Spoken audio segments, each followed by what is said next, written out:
ভূমিকা ছাড়াই কথা হেফাজতে ইসলাম বাংলাদেশ বাংলার জমিনের আগাছে কানাচের ওলামা একরাম থেকে নিয়ে শিক্ষিত অশিক্ষিত কৃষক শ্রমিক আবার বৃদ্ধা বনিতা অনায়াসে আল্লাহ তাআলা বাংলাদেশের ইসলামী রাজনীতি ও ধর্মীয় সমাজে হেফাজতে ইসলাম বাংলাদেশ একটি গুরুত্বপূর্ণ ভূমিকা পালন করে।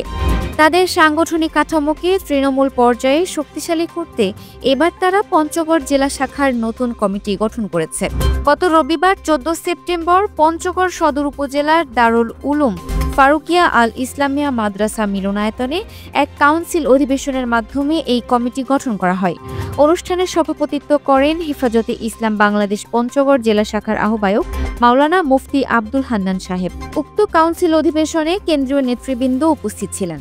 তাদের মধ্যে উল্লেখযোগ্য হলেন যুগ্ম মহাসচিব মাওলানা আজিজুল হক ইসলামাবাদী, সাংগঠনিক সম্পাদক আল্লামা মুফতি বশিরুল্লাহ, দফতর সম্পাদক মাওলানা আফসার মাহমুদ এবং সমাজ কল্যাণ সম্পাদক মাওলানা রাশেদ বিন নূর। কেন্দ্রীয় নেতৃবৃন্দের উপস্থিতি এই কমিটির গুরুত্বকে আরও বাড়িয়ে তুলেছে। এই অধিবেশনে মাওলানা মাহমুদুল আলমকে সভাপতি, মাওলানা আব্দুল হান্নান সাহেবকে সিনিয়র সহ সভাপতি, মাওলানা আব্দুল গফুরকে সাধারণ সম্পাদক,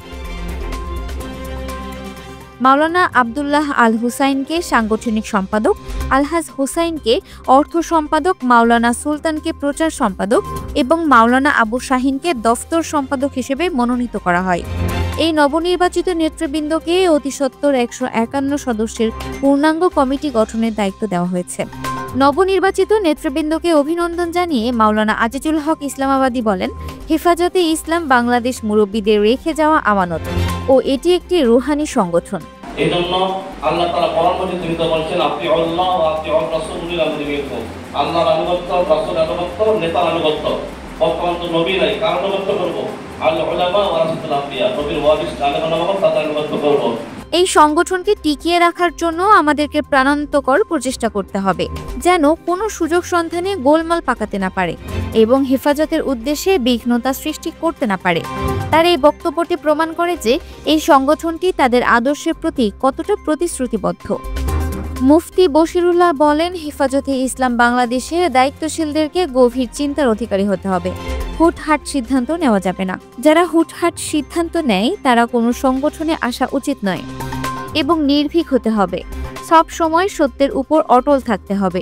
সামান্য ভয় পেয়ে ইস্তফা দিয়ে দেওয়া বা দল থেকে দূরে সরে যাওয়া, এই জাতীয় মনোভাব থাকা যাবে না এবং কোনো ধরনের লোভ থাকা চলবে না।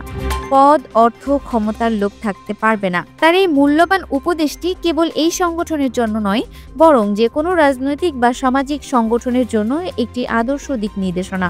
তিনি যুবকদের উদ্দেশ্য করে বলেন, তোমরা সর্বদা মুরব্বীদের তত্ত্বাবধানে চলবে। আমরা সকলে মেনে নেব, তাদের আনুগত্য করব ইনশাআল্লাহ। আমরা আপনাদের সঙ্গে একমত পোষণ করছি এবং আমার একটি পরামর্শ যে ইসলামী দল যে কয়েকটা পঞ্চগড় রয়েছে, প্রত্যেকটা দলের দু একজনকে কমিটিতে রাখলে আমার মনে হয় ভালো হবে। কারণ তোমরাই ইসলামের জন্য সীসা ঢালা প্রাচীর স্বরূপ। তার এই বক্তব্যটি প্রমাণ করে যে তিনি যুবকদের কতটা গুরুত্ব দেন। Multimedia desk, Dinajpur TV.